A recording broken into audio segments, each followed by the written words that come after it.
Hey guys, it is Michael Shear, your second favorite stock options trader. Hopefully you are your first. That's the idea behind all of this that I'm trying to do. Trying to make us better traders, and to do that you have to understand the market and you have to understand the news. So what we're here for right now is to kind of understand what is going on with Citigroup. So Citibank, all of this is relatively old news. It is now becoming relatively volatile news for the stock market. So today's action in Citigroup, we've seen a massive decline in the stock price due to basically Citigroup messed up. Citigroup messed up. I'm not going to try to go into the full details of it, but I just want to give you the right now, the facts, the bullet points of what's going on in Citigroup and why it was falling today and why it may be a good time to throw some puts. Maybe I can do another video on that. Come to you soon. All right, so what actually happened was back in August, I believe, news got out, or word got out, that Citibank gave out a $900 million in cash to multiple vendors, agencies, agents, firm, whatever you want to call them, businesses in general, to pay their interest on the loan that these agents, firms, whatever, gave out as a loan for Revlon. But essentially, actually, this is a pretty big mess up. That was the full loan amount, not just the payment, not just the interest that they were supposed to be getting. And the big deal is that they're not giving the money back. All these companies have decided that now that Revlon, they think that due to the pandemic and things that are going on and the uncertainty in the market and being able to pay back debt in general, that this probably was just what's going to happen anyways. They're probably going to default on the loans, and they're just saying that this is just the best way to get out of the risk that they're doing, so they're not giving the money back to Citi on Citi's mistake. It was just an accident. So typically, if you were to accidentally loan a friend, let's just use our terminology. If I am somebody that's, well, let's say I have $10,000 in the bank. Let's just use that for instance. And I loan a friend or give a friend 90 cents of interest.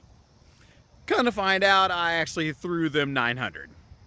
Well, and then my friend's like, well, I can't give it back to you now because most likely that loan that I gave to you in the first place is probably not going to get paid back, and so instead of me having to default on it and go through all the legal procedures, I'm just going to keep the cash. Sorry, you paid me.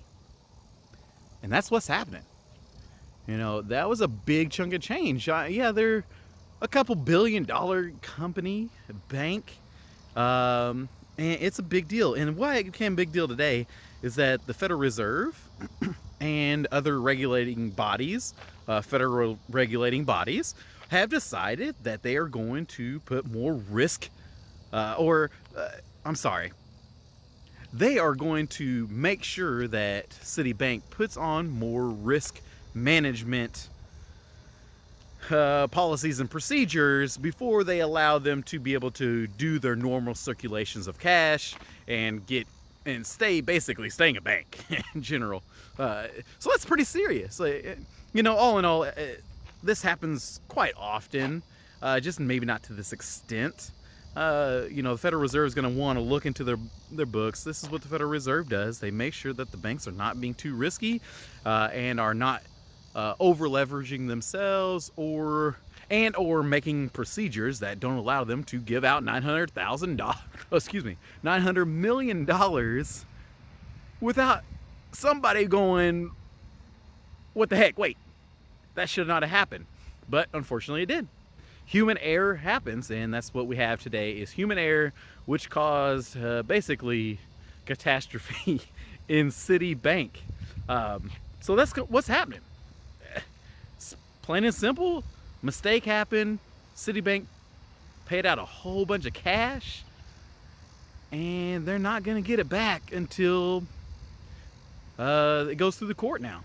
So they are now suing to get their money back, and the Federal Reserve is basically put them on lockdown until they get their crap in order, which is, that's a big deal for a bank, and that's why we are seeing it going down. And not only on top of that, the financial markets in general, the financial sector, excuse me, it's already lagging. It's lagging behind the whole entire market in general. And we're also seeing, I think, that people are just in fear of a mortgage crisis coming up.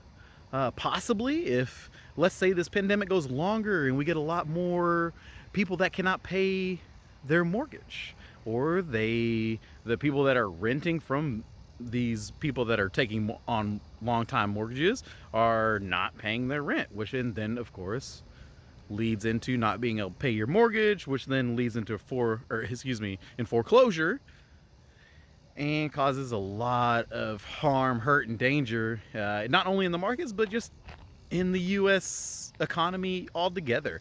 So something to be kind of worried about in general, but I think, you know, that's just the idea right now. We're seeing a lot of fear. We're seeing a lot of that going on in the market, and the Citigroup thing, something to look out for. Maybe it's something that's going to cause a little bit of volatility. I don't per se have any equity, I don't have any stock in it, but I believe that this news is going to cause some potential for us as options traders to come in and take advantage of that volatility. If you're a day trader, that is a great time to look into it. And if you're a swing trader, maybe look into some more setups that look that way. But that is the news on Citibank. So if you like this, please do give me a thumbs up. Subscribe if this helps you out. Share with a buddy if they were trying to figure out what the heck was going on and why is Citigroup, what is it? I didn't write it down. I believe it was down like 11%. So it's something to kind of look at and maybe in for your trading tomorrow. So thank you very much. Enjoy. And if you do not have a brokerage right now, or if you're looking for a way to get some free money, Webull. They're offering right now with the offer code and the link down below, you will get at least one free share depending on how much that you invest. Now, I think the offer code is, or the offer that they're giving for the 2 free shares has gone away, but you still get one. I know for a fact that you're going to get one. So take advantage of that. Again, I say this every video. Anytime that you have a chance to get something for free, especially when it comes to money that they are giving to you, just by depositing $100, that's nothing. Take advantage of it. Go and grab it. And again, thank you so much, and I will see you next time. Peace.